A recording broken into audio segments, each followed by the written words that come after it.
you can make our session on the 13th of July, 10:30 Toronto time. My name is Johnny, and myself and my colleague James are going to be delivering a session on building networks to make change, telling the UBI Lab network story, which is now a decentralized network of autonomous labs across the world.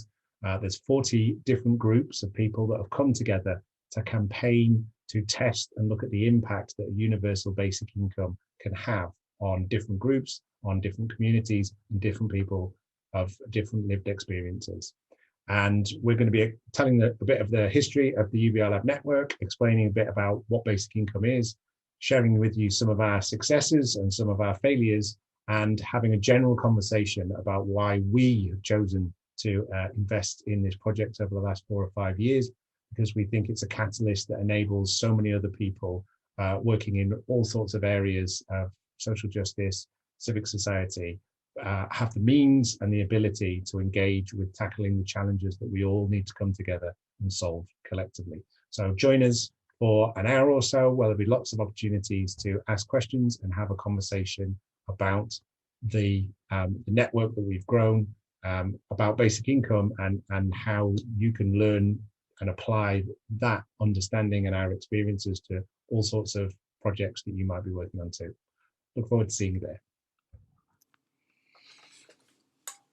Hi, everybody. Good to see you all. Welcome to the session. We'll start in just a couple of minutes. We are really thrilled. I actually had a chance to hear through the Citizen Network, James and Johnny, the presentation, one of the presentations on this, and we're really excited to have you here offering this. We really appreciate you're doing that and being here this morning. This is actually a conversation in, I'll speak for Canada as well, that people are really talking about universal basic income here and are going to be really listening deeply into what you're talking about in terms of the approach you've taken to really bring this to be a bigger conversation and really a movement. So we're really excited about it. And I'm going to, like, we hit the drum roll and say, without further ado, gentlemen, we'll spotlight you both and understand that you're going to run your own slides and do your thing. And you've got at least an hour. We can be together until almost noon, so it's whatever you want. And because I'm going to say to you, lastly, we're staying in the main room. Should you spontaneously want to say, let's put people in small group conversations, we can manage that. Okay, drum roll. Well, thank you. And it's really lovely to be here as well. And I'm really looking forward to the rest of the festival. I'm just going to start with just a really brief introduction about who I am and introduce my friend and colleague Johnny here as well. So my name is James Locke. I'm co-founder and director of an organisation in the UK called Opus, and behind the UBI Lab network sits Opus, facilitating some of the network's work. I'm going to pass over to Johnny. Johnny, do you want to do a brief intro about yourself? Thanks, James. Hey, everyone. Great to be here. It's about 3:30 in the UK at the moment, so about 4 hours ahead of you. But yeah, I also work with James and the rest of the team at Opus, and the primary focus of my time has been the growth of the UBI Lab project, which we're going to tell you a little bit about the story of. Okay, so I'm going to kick us off and just give you a little bit of a background about mine and Johnny's work at Opus, and then why that informs kind of where we've got to with the UBI Lab network. So I want to give that full kind of context. Johnny, way ahead of me, like on most things.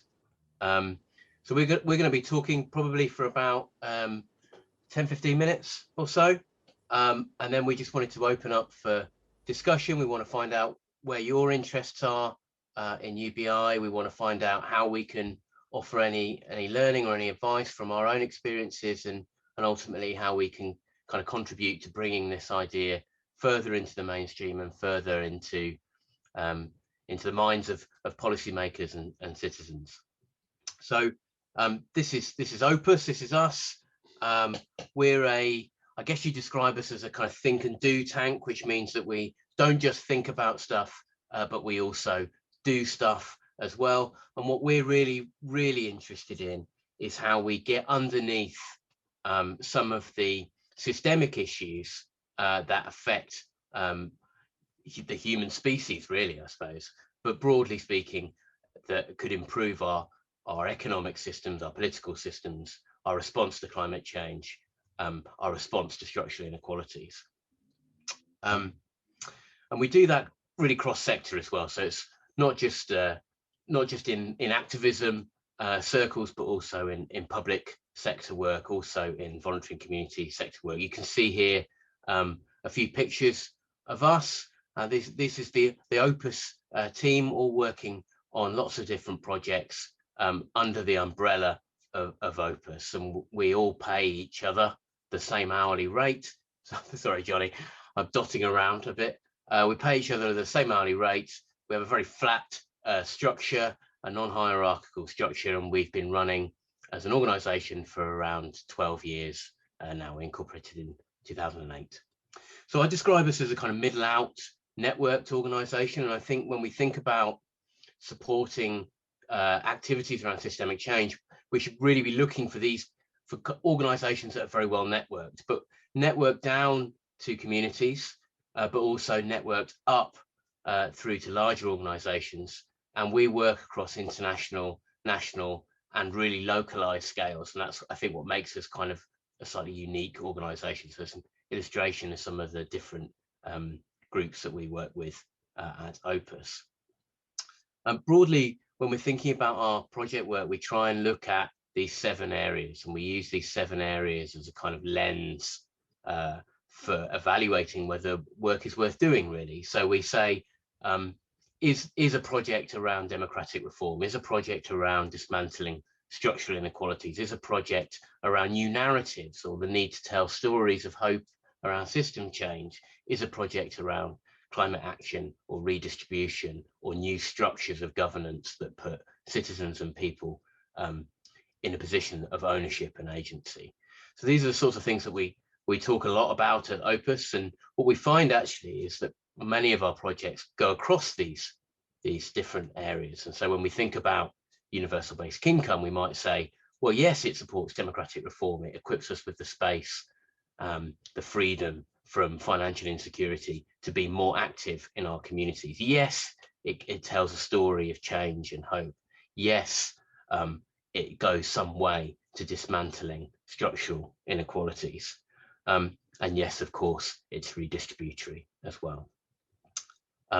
Send me on, Johnny. Send me on to the next slide. So as a value-led organization, we use values to inform our behavior, and it's a constant it's a constant thing to strive for, I think, to behave in these ways. And I wouldn't for a moment say that we get it right every time, but it's something that we hold up and try and improve ourselves against. Next slide, please, Johnny. Thank you. So just a little bit of detail about process for us as well. So we work with these things called leverage points. And a leverage point is an emergent event, topic, or moment, and it gives us a conceptual bridge between, well, in this case, sorry, John, I seem to have got your search there. Gives us a conceptual bridge between larger systemic issues and project work. And so when we think about the pandemic, for example, this is clearly a leverage point, and there's a bit of depth in there. We could say the pandemic has provoked a response to social security, provoked a response to how we think about the citizen contract with state. It's provoked a response to how we value one another and how we care for one another and what's important. So these leverage points are really important for us, and they allow us to understand project work. Johnny, next slide, please. Thank you. So this is a brief rundown of our kind of portfolio of projects at the moment. Lots of stuff going on, but broadly, I think what the takeaway from here is that what we do is we develop either platforms, networks, or projects. And a project might include a piece of report writing or commission. I'm just going to go on now and give just a little bit of detail about how stuff overlaps at Opus, and then we'll move into the UBI Lab network. So this is one of our platforms. It's called Now Then. It's a hyper-local media platform.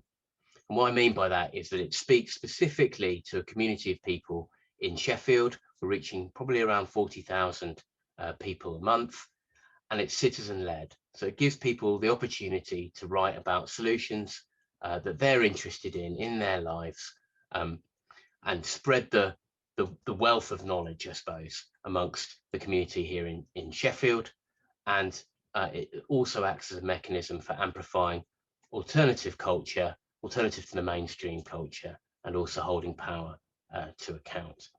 And what's really interesting about Now Then is that in terms of our basic income journey, is that people in Sheffield began writing about basic income through Now Then. As a, within the first few years of publication, say 2010 sort of time, people were saying, can I write an article about universal basic income? And of course we were all like, yeah, brilliant, let's do it. That sounds like a really interesting solution. And then over time, we found that this theme of basic income has become really important across, a number of platforms that Opus have created and run. So another platform that we run is called Festival of Debate. Festival of Debate is a annual festival of grassroots politics. It's the first Citizen Fest this year, so we're really excited to be involved in Citizen Fest and bring the Festival of Debate into that space. But we found that in 2015, when we launched this, what's the event that people want to run? Oh, we want to run something around universal basic income. Following year, what do we want to run? We want to run stuff around universal basic income. So eventually myself and Johnny and a few others that have been involved in these events, we just thought, let's form a group that's specifically focused on universal basic income. And I think the learning here is really around not only how developmentally Opus projects inform one another, but also around when you put citizens in the driving seat of your festival or of your publication, you find that the solutions that they bring forth are really innovative, really exciting, and often prompt further project work in their own right. So it's really exciting for us to be here today and to talk about the UBI Lab network. So I'm going to move into the UBI Lab network now. So before I pass over to Johnny, who's a bit more focused on the network, I'm going to just give you a brief rundown for those of you that aren't familiar with what UBI or universal basic income means. So it's a regular and unconditional payment. It's given to everyone in society regularly, so every week or every month, and you receive it regardless of your income, your wealth, or your employment status. And I think what's really powerful about that, particularly in the UK, and I'm sure also, in the US as well, and in Canada, what we find is that the social security is a system is often a net. It has holes in, people fall through it. When we look at the pandemic in Britain, 3 million people were excluded from from government support during the pandemic. They just fell through the net. They were lost. They didn't receive support. The universal basic income is an income floor. It's almost impossible to fall beneath it. You can't get through that floor. It catches everyone. And because it's paid to everyone, it also reduces the stigma associated with receiving support from the state. And I think finally, just to add, another thing that I just really love about universal basic income is the idea that it values traditionally unpaid work, the mother, the father, the carer, the parent. These are the things that make us. These are the things that civilizations are judged on, looking after people who need assistance. That should be the benchmark, and UBI, I think, offers a way into valuing that better in our society. So I'm going to stop there and pass over to Johnny. He's going to tell you a little bit about how we've taken this journey forward and how that work's accelerated for us over the last 18 months or so. Thanks. Thanks, James. So Before we got to the lab story, we thought it was really important just to put how we've come to this point in context, because like all of the things that we're working on, and I mean everyone on the call and collectively in society, nothing exists within isolation. So we arrived at the UBI Lab project by means of, as James has explained, that kind of transition through people writing about it, flagging it up, talking about it at the Festival of Debate, and then kind of arriving at it as a, not as a silver bullet by any stretch of the imagination. There's so much more to do once we've got a basic income in place, but as a catalyst that puts lots of people in a position of being able to engage with the challenges we face, the ones that we know about now and the ones that we haven't even predicted yet in the future. The more people that can be involved in them, especially those with the lived experience of those issues, the better chance we have of surviving as the human race. So we see universal basic income as a catalyst that enables lots of people to get more involved in the thing that matters to them. And it gives them agency to choose what matters to them, rather than then being sort of forced into situations where they're having to firefight or deal with situations once they've happened to them. It gives that economic floor and it gives that stability. It gives us all the ability to look ahead, hopefully. So the lab network itself, what is it? So UBI Lab is a worldwide network of citizens, researchers, activists exploring the potential for a universal basic income. It's a citizen-led, lab itself is a citizens-led group seeking to explore and advocate for UBI and the testing of the impact of UBI. And they are themed around by location or by lived experience. So we have both geographically focused and non-geographic labs, which I'll explain a little bit more around. Across the network, we have currently around 40 labs, and we have a network has over 100 active team members in terms of just co-founders. And then each of those labs has other people that work with those co-founders in each lab. We have elected representatives within that, as well as our volunteers and people who support more from an individual basis rather than being directly involved in a lab itself. And the lab network itself is a decentralized autonomous network. So that basically means that every lab has agency over the decisions of what it's doing, how it does it, what it commits, when it does it, and how much time and effort is put in. But we also come together to collectively decide, because there's no hierarchy, on what the lab network should be doing, how its resources should be used, what's the strategic kind of direction it should go in, and the decision making is made in that meeting each month. Just in the same way that Opus is bound together by a set of values, we also need a set of values to underpin the work we're doing. So quite a lot of other kind of activism groups or campaigns, even within the UBI world and outside, are advocating for a specific sort of UBI, sometimes down to a specific amount of UBI. We're not doing that. We're looking to test different amounts to see the impact that different amounts could have on different people and different situations. So that we have that flexibility within the network, we underpin everything we do by a set of values. So we're steering any basic income that does come to fruition in the right direction, so that it is equal, simple, democratic, and inclusive for anyone. Because with all of these things, there is a risk when introducing policy that it can be skewed in a different direction that I would imagine most of the people on this call would not be for.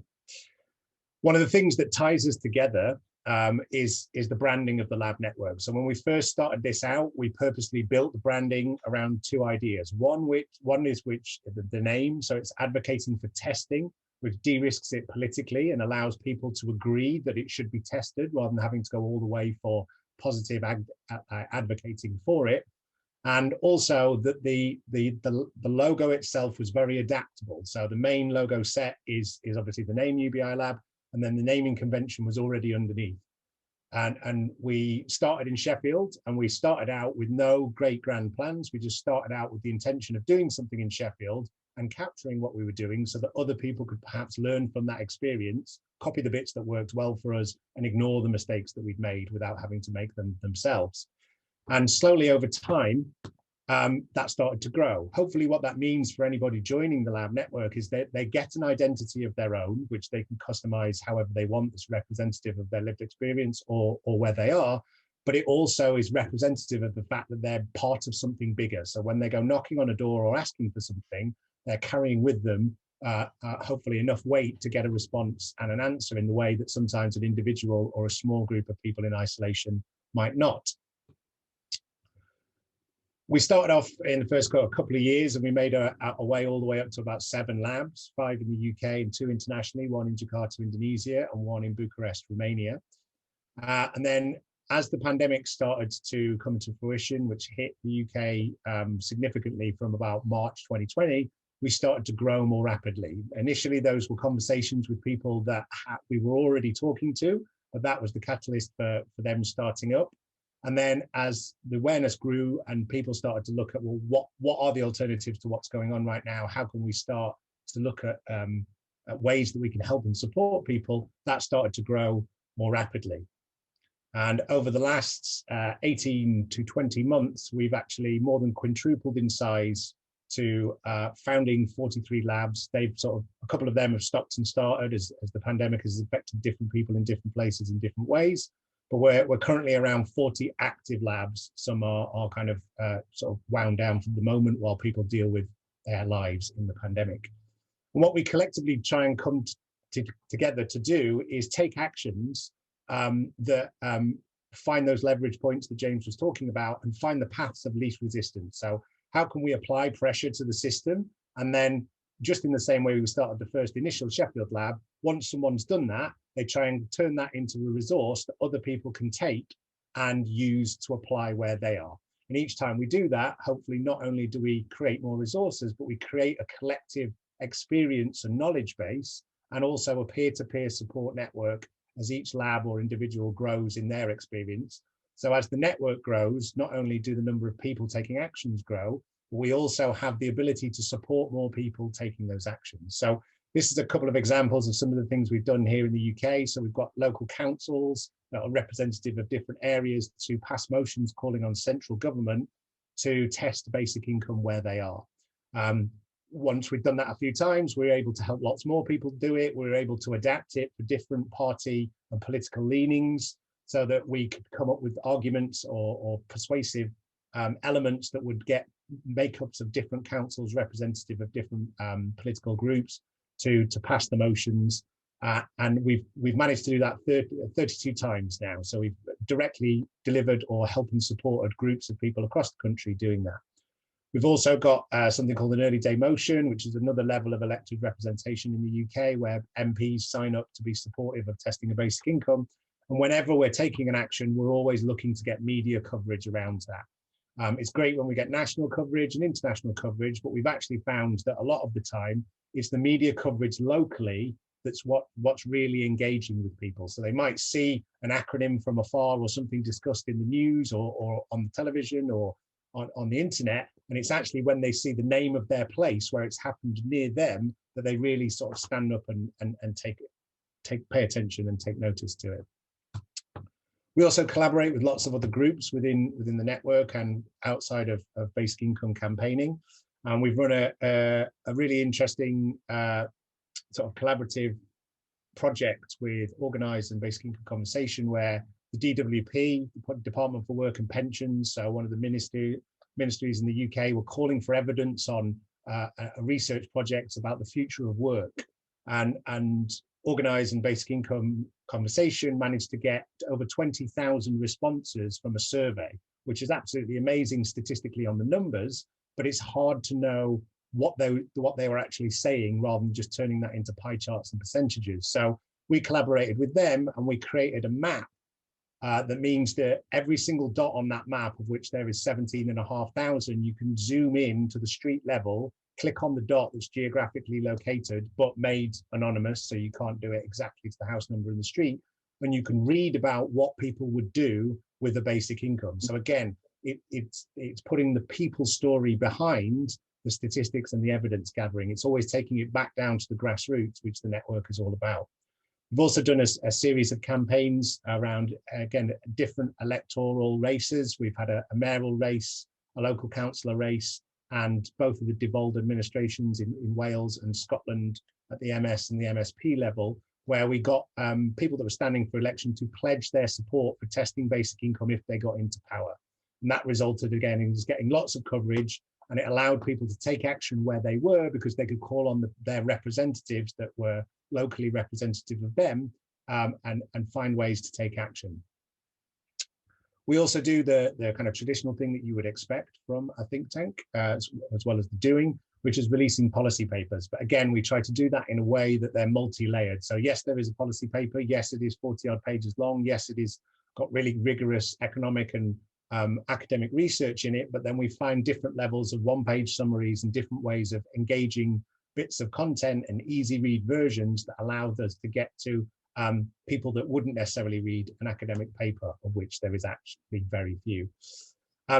The biggest testament, I think, to the network that we've grown is the forming of something that we didn't actually come up with the idea for. It was the idea came from within the network, and that was the non-geographic or thematic labs that have been born out of the network. So Leo from the Cardiff lab and Ronan from the Birmingham lab got together and said, we think it's really important that young people have a voice in this. And because of what we built and the adaptability of the brand, we were able to, within 48 hours, and 8 or 9 of them came together and they formed UBI Lab Youth. That inspired a UBI Lab Women, UBI Lab Arts, UBI Lab Disability, and a UBI Lab LGBTQ+. And they are representative of obviously people of groups of lived experience. And they're able to talk about not a UBI at a policy or a macro level, but they're able to talk about what bits of UBI would matter to those different communities. And those groups are largely made up of people that do also exist in the geographic labs, but it allows them to speak with the people that are part of their community. We've also just recently formed a food lab as well. And within those 40 labs, we also have 6 international labs. And I think the really interesting thing about this is when we're effectively the transition of us getting to a UBI will effectively be a governmental or policy level intervention. The way that we get there is effectively by persuading one person at a time, talking about the things that matter to each of us. And that's what I think is testament to the network that we've built from that grassroots, is that it's engaging about what matters to you. It's putting you in a position to be able to talk about the things that are important to you, rather than having to understand some huge glossary of terms or have a degree in economics, or we're talking about the human level stories, and that's what really impacts on people. We've got a number of obviously strategic areas which we target in terms of amplifying campaigns and the different labs are working on. We tried to turn all of those into shared resources and expertise that we can peer-to-peer support and tap into our networks of academics and economists, etc. We work on collaborative projects across a really broad cross-section of areas, obviously with the arts lab and different bits and pieces. We've done like theatre projects, we've done kind of more artistic interpretations of different projects. We're looking at micro-piloting, not that that necessarily proves anything at a significant academically rigorous level. The micro-pilot is the first step towards a slightly bigger pilot that gets us to a large-scale pilot. And obviously, we're always looking to form new labs and new collaborative projects between labs, or for people to join labs, both geographic and non-geographic.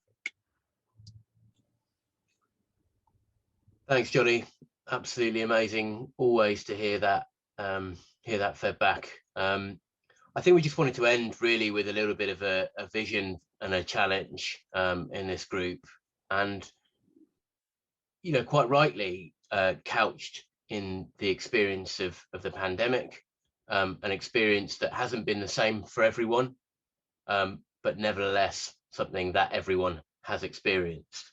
And I think broadly at Opus, what we're interested in is how we get to the vision, how we get to an equitable society which gives primacy to well-being, quality of life and discovery, but in doing so recognizing that the challenges that we face are entwined, that they're self-referential, that no one thing is going to resolve them, and UBI is only one thing. And I think the learning over the last few months for us often has been, how do we talk about UBI in different contexts? How do we talk about UBI to a climate action group? How do we talk about UBI in the realm of democratic reform? How do we talk about UBI in terms of disability or race? And that's why it's great to be here today, and it's why it's great to be sharing our story. So I'm going to conclude our little presentation to you, and just really open to any questions or any comments or anything that we think that you think that would be useful to hear from us. Thank you. James, thank you so much for that. James, would you like to have people use the chat so we see a little bit of chat fall about some of the things that bubbled up for people, key ideas and concepts, hear the questions, and also invite people to raise their hands if they've got a question? That's one way to get us started. Yeah, that would be great. Thank you. I mean, I don't think I can see everybody on one screen, so if So we somebody's can, got their yeah, we can have people raise their hands electronically. And right now, why don't we take these guys off Spotlight, because there are, if folks click on Gallery View in the upper corner on whatever device you're on, if you look at Gallery View, we can see all who's joined for this conversation. So you can easily see a raised hand. But just the other thing I would ask you, do you want to give people an opportunity to talk to each other in breakouts? You want to hear some questions and then have people be in some smaller conversations to talk to each other after we hear some of the questions? Yeah, absolutely supportive of that. If that's something that people would like to do, me and Johnny can split up and go into different breakout rooms and chip in. Equally, I guess there's only a few people on the call today, so happy to do it in an open forum as well. So I'm happy to be led by you, Linda, whatever you would think is appropriate. Okay, so what we're going to do, we've got a couple people, first Joyce Balaz, and then from London, Ontario, and then Ron Pierpoint from Calgary have questions they want to ask to the whole group. And everybody else, you can raise your hand, and also we'd love to hear from you in the chat. What questions are coming up? Morning, John McKnight. Bill, if you can spotlight Joyce.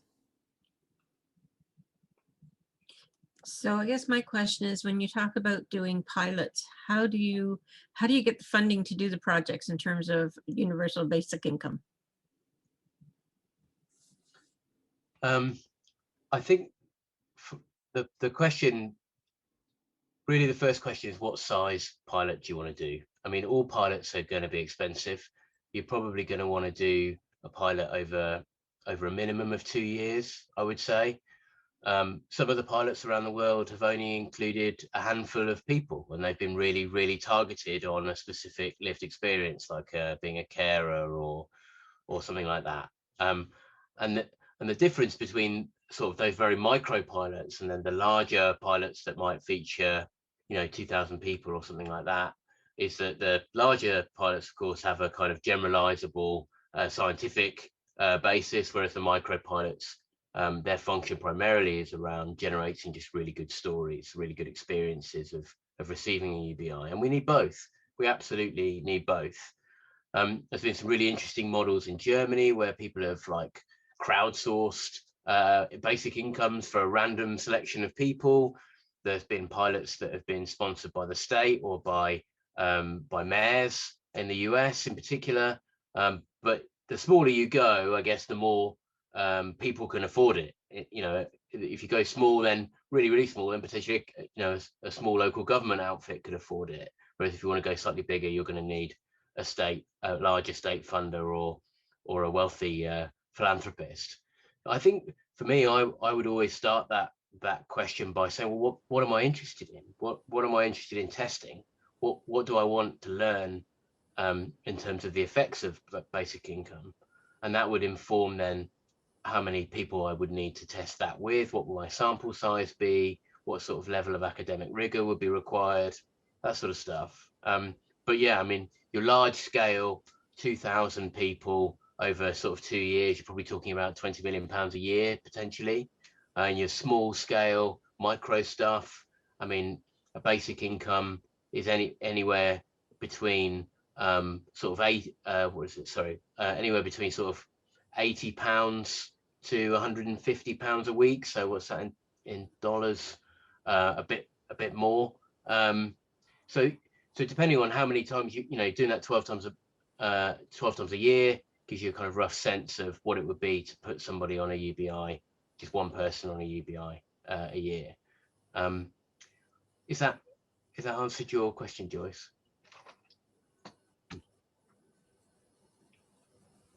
Thanks. Hey, Ron, your question, unmute yourself and ask away.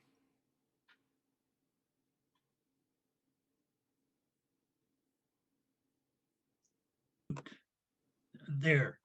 Yeah, as the basic income becomes more popular, I think this is going to feel very intimidating to civil servants whose jobs could really be changed or even disappear. So what kind of feedback are you getting from that group? And is it a long range problem to deal with for you? I think it's a really interesting question. I think knowing this is kind of personal experience rather than any research that we've done, but knowing people that work in a part of an institution or a system that's there to support people when, especially in the UK, that system isn't necessarily set up to be beneficial to those people.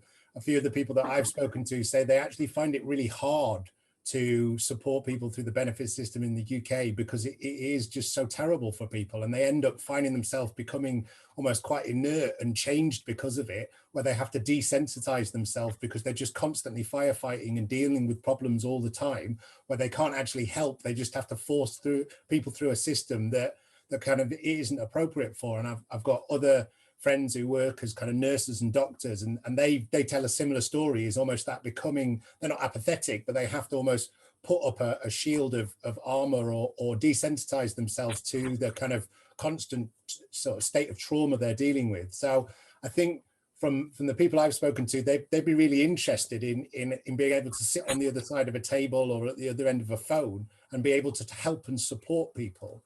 And I think there is potentially a situation where the jobs that exist within, I mean, the welfare system in the UK costs billions of pounds a year to administer, where those people won't necessarily have those jobs, but they might actually transition to a job that they would much prefer to have, because we'll still need systems of support to help people deal with crises.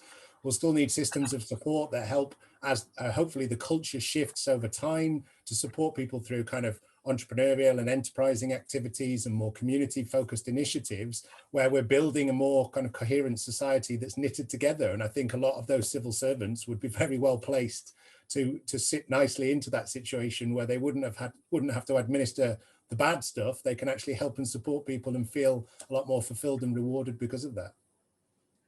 Okay, just to follow up, I think in Canada, then our situation is very different because here, quite a few civil servants have the attitude that they're the important ones in the system and just would like to keep it going, but that it's not surprising that different countries would deal with that very differently. So thank you. That was a very interesting response.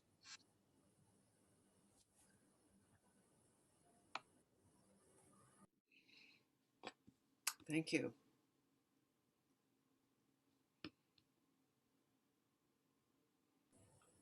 I think I can see Anne waving. I'm not sure whether she's got a blue hand up, but she's got a real hand up. Oh, yes, I put my real hand up. You're right. I forgot. I'm not in a physical space. So this is fascinating, really very cool, very fascinating. It also occurs to me that there are jobs that it's very difficult to find people to do right now. And corporations, for example, slaughterhouses, rely on illegal immigrants that they can bully and felons who no one else wants to hire to do that work.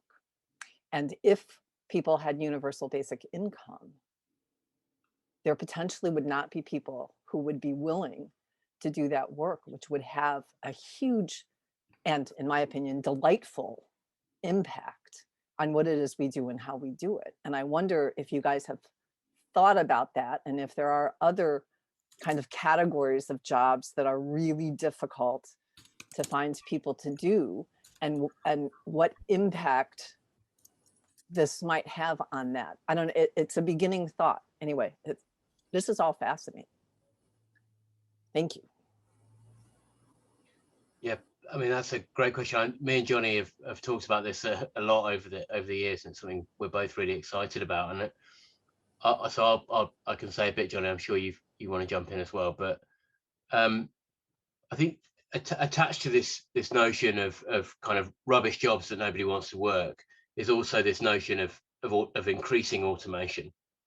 And so there's this kind of competitive process almost, isn't there, between if I'm struggling to find a labor force to do a particular job, and I've got this increased automation, where does UBI sit within that model? And I think there's something really compelling about UBI in terms of collective bargaining power for workers. So if I'm in receipt of a UBI, I'm less likely to work a rubbish job, as you said, because I don't need to, because I have more power to bargain with when I'm talking to my employer. And that then might then prompt employers and organizations and businesses to consider how they automate those jobs, which in turn, of course, then reinforces UBI, because we need a UBI in order to maintain a certain amount of spending power in the economy and keep money going round, right, and buying products and goods and services. So it's a really interesting kind of self-fulfilling system, and UBI offering that kind of linchpin that supports people as we transition towards the type of economy that is more well-being focused and more healthy and hopefully less extractive. Well, and it has the same impact on it seems to me it would have the same impact in other countries where wealthy countries are taking advantage of really low wages. And if we could make this universal for real, I mean, not country by country, but worldwide, that we would not have child slave labor for cocoa beans or adult slave labor for clothing, or all of these things. This is really, it's a really beautiful idea. Yeah, I agree. And yeah, I absolutely support that notion. I think the challenge is making the UBI a high enough payment. The challenge is convincing decision makers in realpolitik terms, oh, we can't do that because it's so beyond the status quo that it's radical. Well, actually, the emerging status quo requires radical action to resolve it. And I think that's the kind of foundation of some of these arguments. But yeah, it potentially offers the thing that unties the bow, doesn't it? It solves your structural inequality issues to some extent. When we think about climate action as well, a lot of common themes now that basically say we can't do effective climate action globally unless we address systemic inequalities and social justice issues. And how do we do that? Well, a UBI is probably, or some form of UBI is a key component of that. So yeah, it's potentially really, really exciting. Yeah, so there are some climate activists that I'd really like to introduce you to, who are doing some work on collective intelligence and bringing all of these things together. So I'm gonna reach out to connect you guys. Email address in the chat. Yeah, thank you. Yeah. Johnny, did you want to come in on that? Yeah, I mean, you've covered quite a lot of it, but it's really interesting because what we're talking about is fundamentally a shift of power, and at the kind of job employment level, we're talking about bargaining power. Like we obviously unionization and kind of collective action in terms of kind of representation at work to get better rights for workers has always been a huge thing that often is kind of targeted to reduce or disincentivize these days, because potentially it can have a lot of power, but that ends up being in a collective. And if you want the individual to have more bargaining power, having the negotiating card in the pack that says, I don't have to take your job, you can't force me into doing this because I can survive without it, shifts that work that people might find themselves kind of in a position to be able not to choose. They have to, because they have to put a roof over their head or food on the table for their family. that means that those jobs transition into a space where people have to be paid more to do them. They have to be given better working conditions in order to do them in, because they have the ability to say, no, I don't want to do that. And that creates a very interesting dynamic, because if we are talking about a fundamental shift of power that once implemented and everybody fully understood the benefits of it, the kind of at national level, you'd never be able to take it back, regardless of the government that got into power, of whichever political persuasion and right, left they led, because people would see the benefit of it. And in thinking about that, the kind of the benefit it gives to lots of people and the conditions it creates for lots of people in all of a sudden being able to plan ahead 5-10 years, make the decision to re-educate themselves or reskill. I think that's going to be one of the biggest things about the automation thing is not the opportunities it affords. It will be implemented by people that want to drive in efficiency and drive out labor en masse. It won't be collectively done for the benefit of society that will give people more free time or the ability to kind of be more productive because they can do the job that they did in much less time. They will be designed out of the system, and therefore empowering people with a basic income that would give them more choice and allow them to maybe pursue something they wanted to do, means that you start going through glass ceilings. And the thing that people forget about when people are trying to climb up through systems and glass ceilings is, for every glass ceiling there's a glass floor, and the people that are stood on the glass floor are very, very fearful of what happens when people start to come up, because you've just got one ceiling of falling glass when you're climbing. If someone breaks the glass floor, you have no idea how far you might fall. And that's getting down to not just the shift of power fundamentally, but that kind of psychological human interaction of kind of delving into people's fears. And that's what we need to kind of do in all of this process, as well as getting the policy, is helping people understand how we make that transition, because it's not hard to imagine what it looks like once everybody gets it and it's all set up and it's been around for 20 years. So loads of people don't feel like they're contributing to the system and not benefiting from it. It's how we get from where we are now through that transition into everybody having it and being comfortable with getting it. That's the really tricky bit. Right, which is some of the power of the movement aspect that you're creating. Yep. Let's hear from Jack and then Garima, and then James, let's bring you back to answer Joyce's question, and let's see if anything else is coming up in the chat. I'm loving this, guys. And in Canada, we have had two pretty serious on-the-ground research attempts to do this. And in both cases, one in Manitoba a decade ago and a couple of years ago in Ontario. And in both cases, there was a swap of government and it got canned, crushed, and put under the mattress. So I am curious, A, if you have experience about that kind of dilemma and how you work through it, other than simply get a new party in power, which is part of the solution, but clearly the fear factor is enormous for a lot of folks. So just working through that.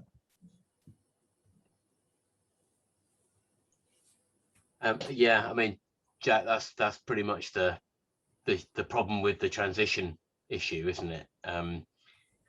I was listening to a podcast the other day, and it was talking about how we protect and restore the biosphere, and they were contrasting the Chinese government and Western governments, and they were saying one of the advantages that the Chinese government bring to this is that they are long-term thinkers. By the nature of being an authoritarian government with very little democracy or elections, they have the capacity to look at problems over 10, 15, 20, 30 years.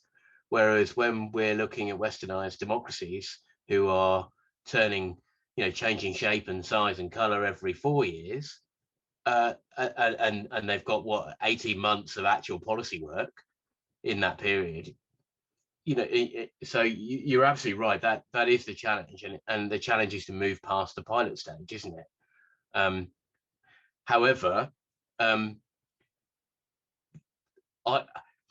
it's one of those, isn't it? Like, anecdotally, I believe that universal basic income would do more good than it could ever possibly do harm.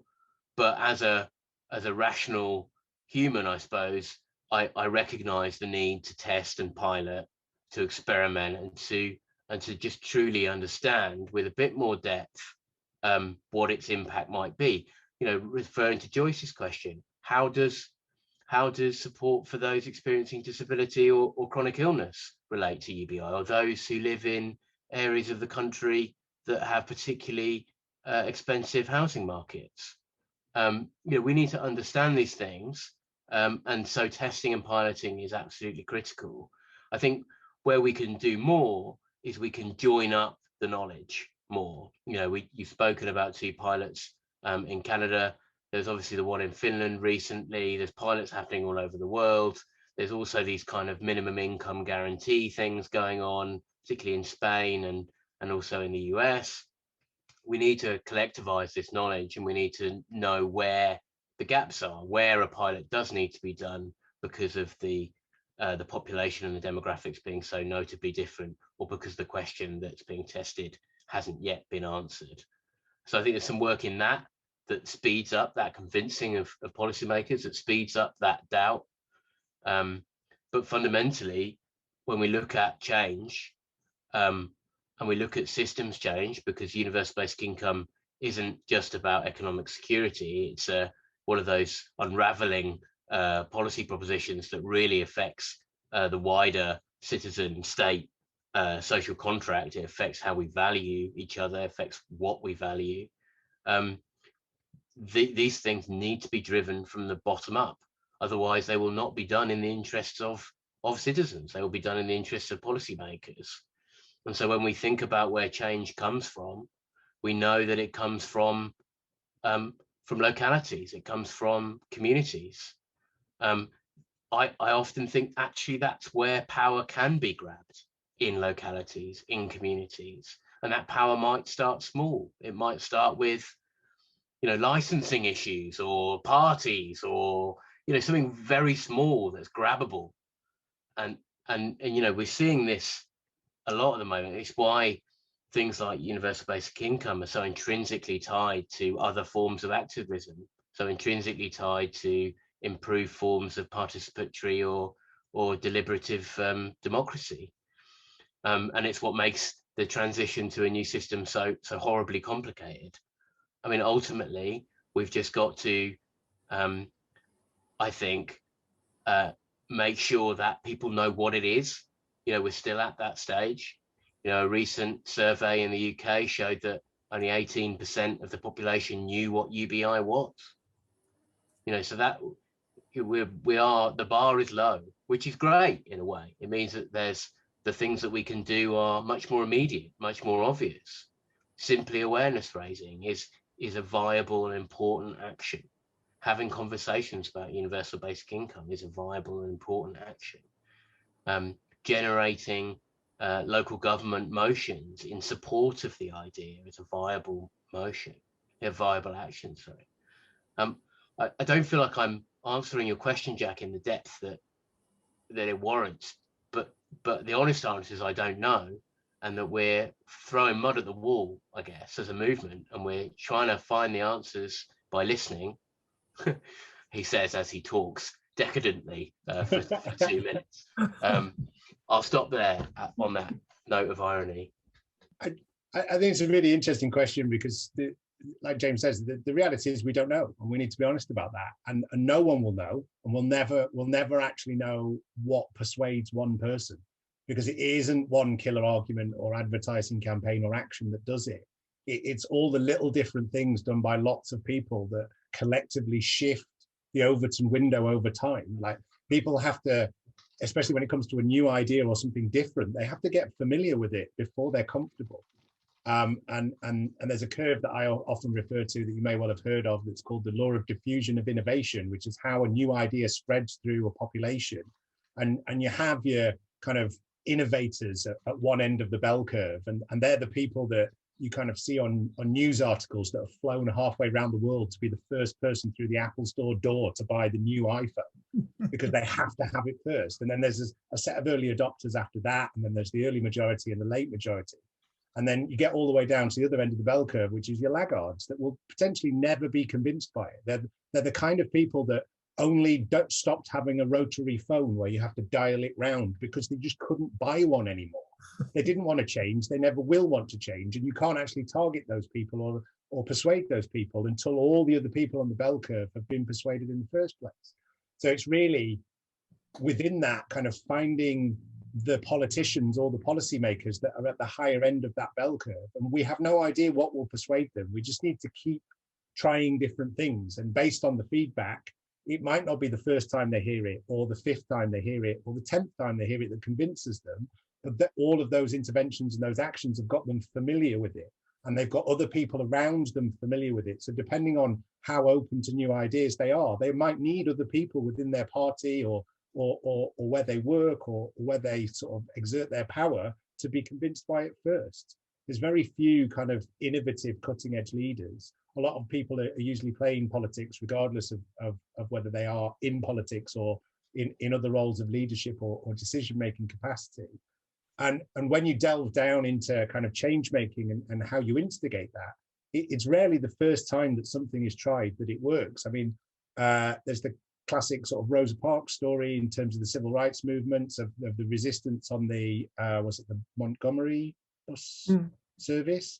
That was an action that was regularly taken by the movement to test the system, to try and get that. Rosa Parks wasn't the first person to do that. She'd been kind of schooled in learning how to do it and how to respond so that it didn't turn into an altercation and escalate, so that it was representative of the situation that so many people found themselves in.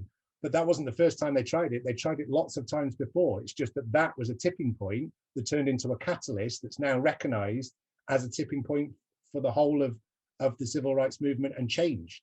And that's what we need to keep doing. That's why we've done the kind of pledge promotional stuff and the campaigns. It's why we've done the council motions, because it's just about chipping away, and you never quite know what's going to persuade someone or bring them on board or get them to engage for the first time. And one thing that's most significant in that is obviously the pandemic. Like, we've been working on this for 4 or 5 years. It's the last 18 to 20 months that this has quintupled in the network that we've built. And although none of us would have wished this situation, I honestly believe we've come between 5 and 7 years worth of campaigning in 18 months. And if the pandemic wasn't there, it would have taken us 5 to 7 years to get to the point we're at now.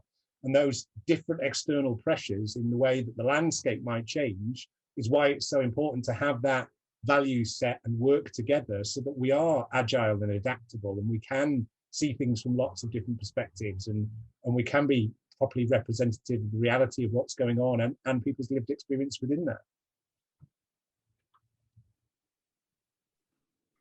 Hi there.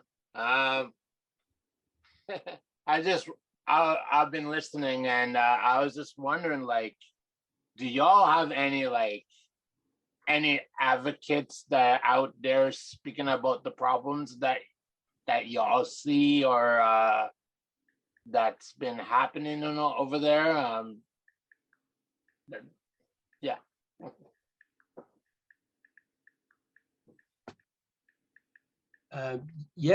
Yeah, definitely. I mean, I think there's lots of people speaking about these issues, and they're coming at it from different angles, because fundamentally the issues that we collectively face as a human race are there's actually quite a small number of them, but there's just lots of different symptomatic issues that spiral from those bigger problems, those generators that we kind of need to address. So yeah, I think there's lots of people talking about system problems, talking about structural inequality, structural racism, talking about income inequality, talking about climate change, talking about the need for more redistribution, talking about, there's so many of these problems, aren't there? And I think the challenge is trying to find the solutions that head upstream.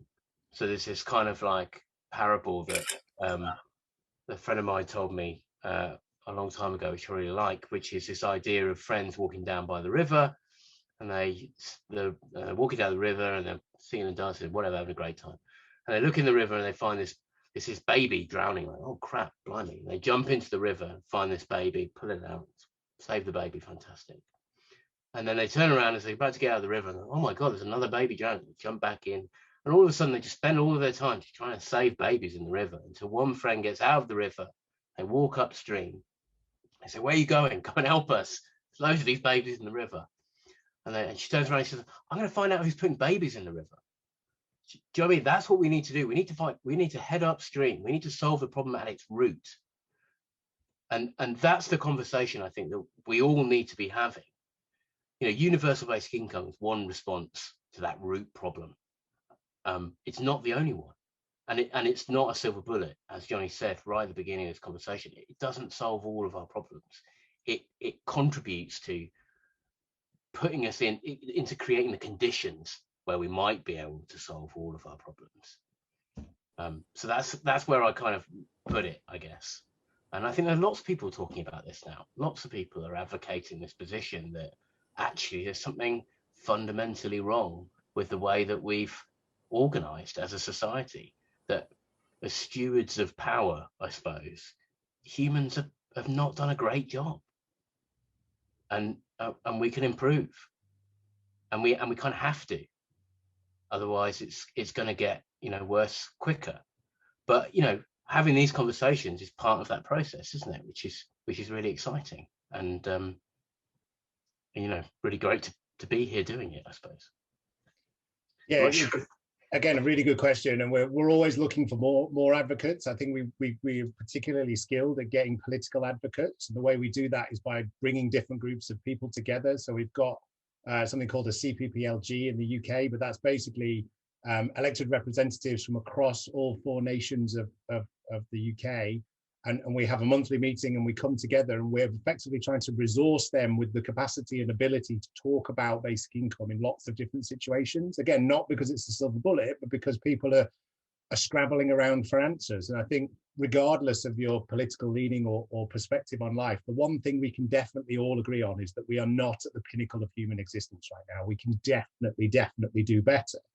And therefore, when there is issues that are raised, people can go, well, how about we try this? And again, it's about that testing bit. We're not saying it's a solution, but we're saying there's definitely a problem and we should be doing something about it. Should we do it now or wait until the next pandemic or the next issue? Because as terrible as it's been for the last 18 months, the coronavirus is the cocktail sausage before dinner when you compare it to the climate breakdown. We are screwed when it comes to that unless we start acting now. If we wait until that hits, it's ridiculous. And as we start to do different things, we also get kind of advocates that maybe reach outside those political spheres. So if hopefully some of you have heard of the band Massive Attack, they're really supportive of stuff that we do online and regularly share it for us. And they actually did a collaborative project with Young Fathers and Guy Standing, who's a long-standing sort of advocate of basic income, has been working on it for 45 years.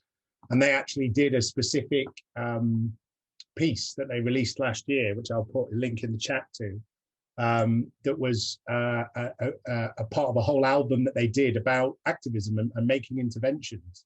And they've shifted their kind of power and influence over to supporting loads of causes and campaigns, which has been absolutely amazing for us, because when they share us on social media, it goes to millions of people in one hit. So the more advocates we can get like that get this idea out to just people within their general lives, rather than having to kind of listen to something specific or understand something specific, it just kind of gets it out there. I think people can very easily and simply understand why it would help and benefit them. That's great. Thank you. Are there any other questions that are bubbling up? Raise your hands. You guys have just been great in talking about this.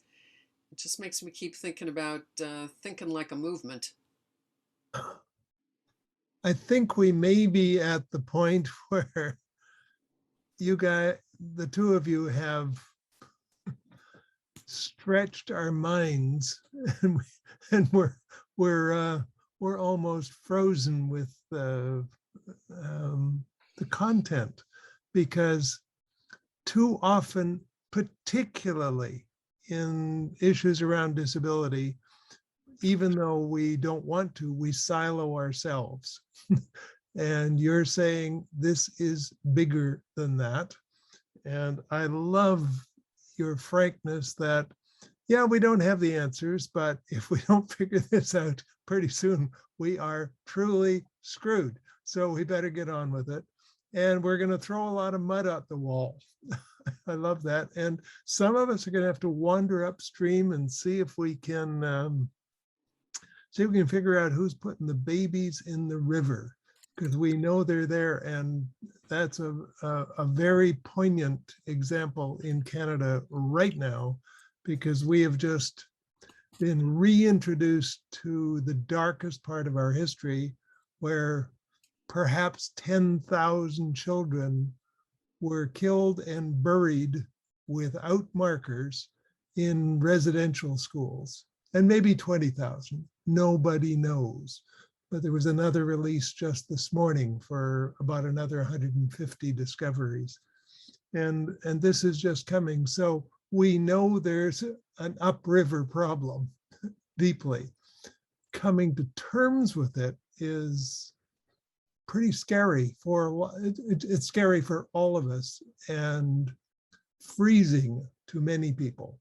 So I also agree that testing and proving in small and interesting and diverse approaches is absolutely vital, so that people can see and local really works. So, in the Ontario experiment a couple of years ago, that was just a few months, and the stories that were emerging from it about changed lives in no time flat were spectacular, and they were shut down. And this is not the first time this has happened, and it won't be the last.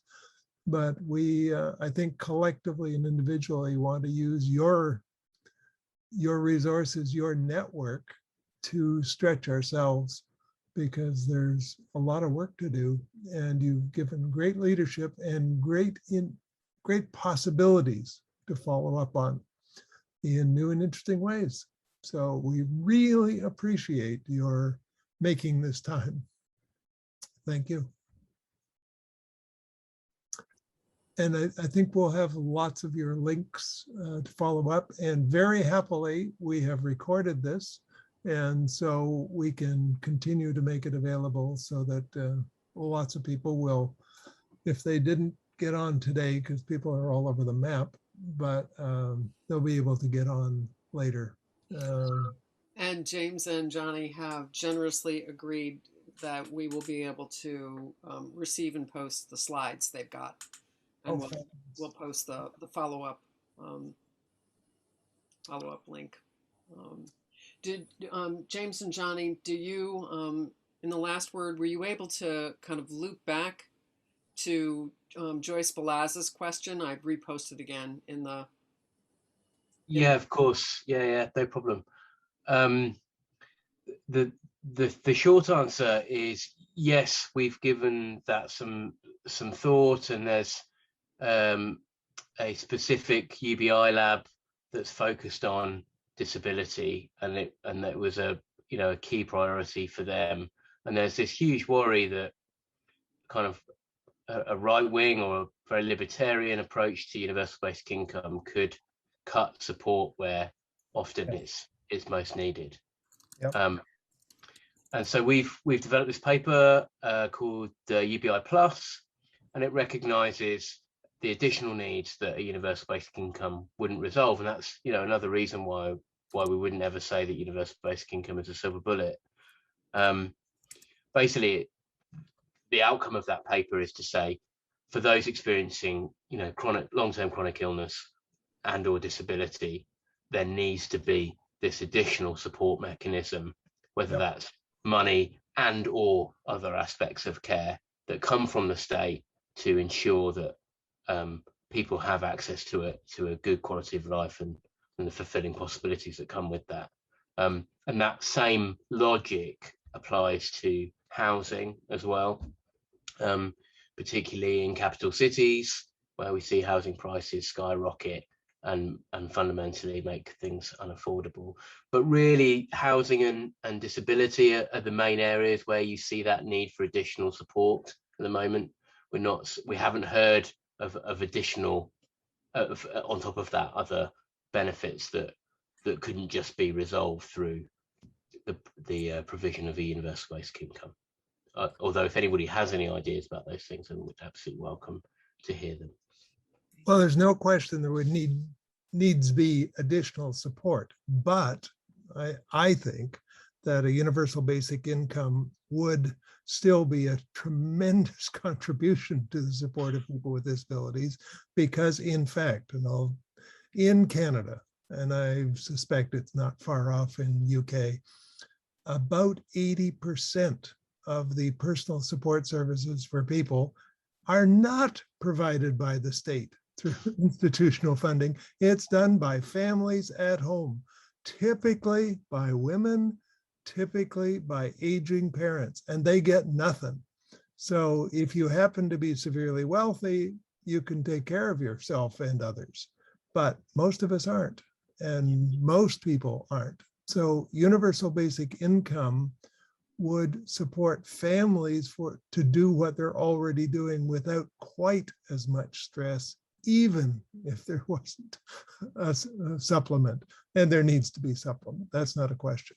But anyway, it would be a huge step along the way. I hope we can get there. Yeah, definitely. It's really interesting with if some of you are on one of yesterday's sessions with Simon Duffy. So his doctorate, he's part of the co-founder of the network, and he's a kind of supporting the disability lab. And he was responsible in the UK for an attempt to get personal budgets, as the project was called, as a policy level. So it's a really interesting thing when not only are we advocating for the fact that there's this UBI plus model, where you get different levels of extra support, is that extra support just in general, you should have complete agency over how that's spent rather than being told what you can and can't have. It's actually empowering to the level where you go, yes, you are the best person qualified to know what your needs are. Here is the money.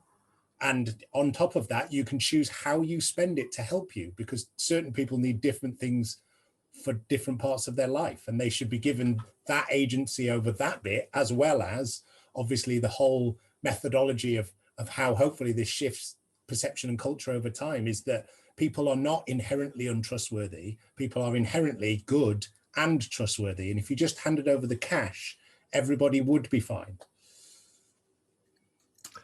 That's an interesting loop back into our own history here and our links to both Simon, because likely, as far as we know, the first person to actually have her own personal budget where she had agency over it was Judith Snow back in '79.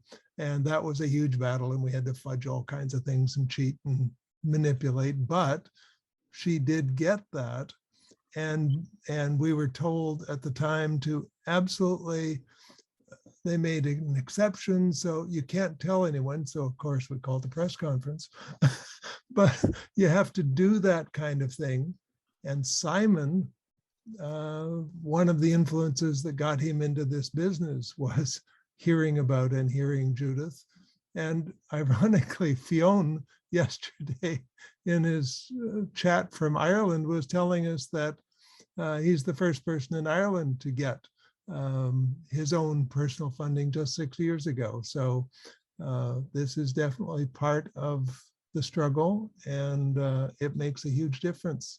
And it does create an interesting loop in our networks that goes both forward and back.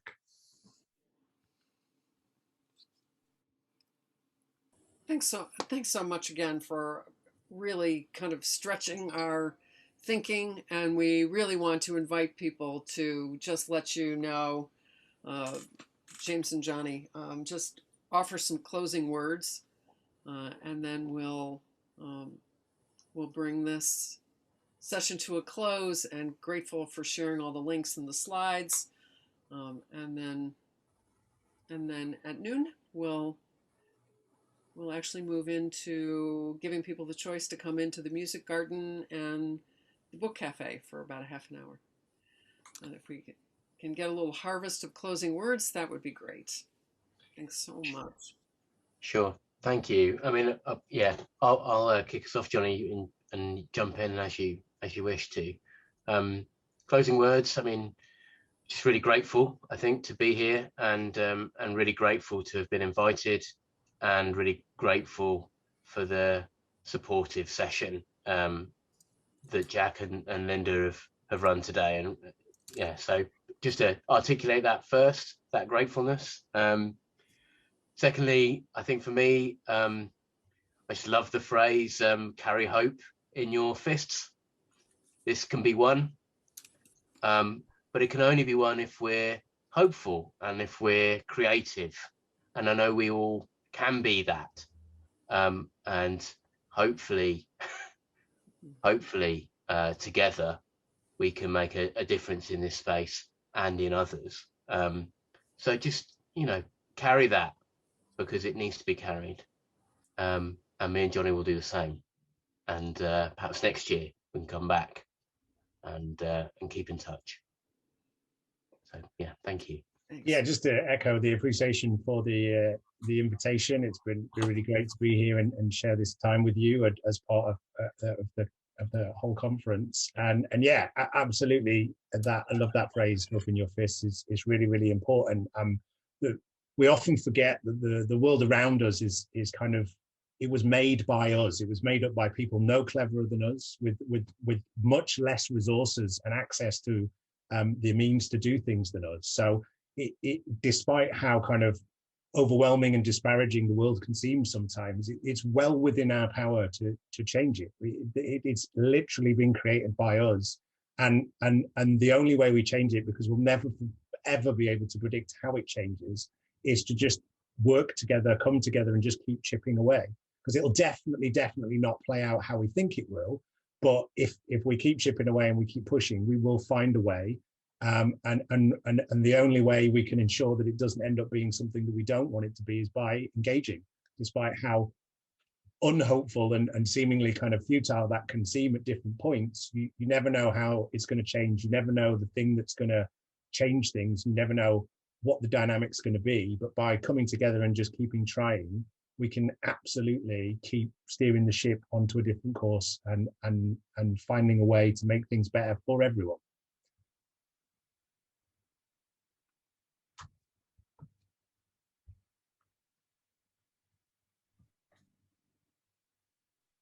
Thank you both. Thank you all. Thank you And all. we'll move into